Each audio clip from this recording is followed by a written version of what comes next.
What happens when a nation finally wins its independence, only to fall into war against itself? In 1921, after centuries under British rule, Ireland secured what many had dreamed of: freedom. But that freedom came with a painful compromise, the Anglo-Irish Treaty. It gave Ireland status as a free state, but still tied to the British crown. And it split the nation down the middle. Two former allies, once united against the British Empire, suddenly became bitter enemies. On one side were the pro-treaty forces, led by Michael Collins, the revolutionary hero who negotiated the treaty. He believed it was a stepping stone. Not the ultimate freedom, but freedom to achieve freedom. On the other side stood the anti-treaty Republicans, including former comrades like Eamon de Valera. They saw the treaty as betrayal, half measures and broken promises. Ireland should be fully free, not a dominion of the British king. So the Irish Civil War erupted in 1922. It began with the seizure of the four courts in Dublin by anti-treaty forces.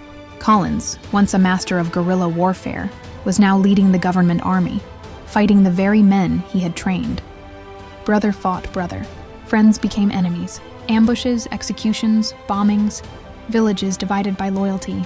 It was a war of shadows, of grudges, of pain that felt deeper, because it was personal. Michael Collins himself was assassinated in an ambush in County Cork in 1922, shot by men who once saluted him. He was just 31. By 1923, the anti-treaty side called for a ceasefire. But no peace treaty was signed. No reconciliation ceremony, just silence. The scars ran deep.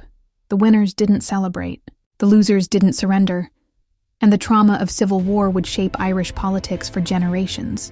Two of its main political parties today, Fianna Fáil and Fine Gael, emerged directly from opposing sides of that war. Even now, memories of the Irish Civil War stir strong emotions. Families still remember who fought where and why. Some wounds were never spoken of.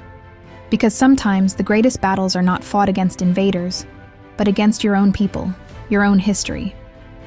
So let me ask you, when a nation breaks its own heart, can it ever truly forgive itself?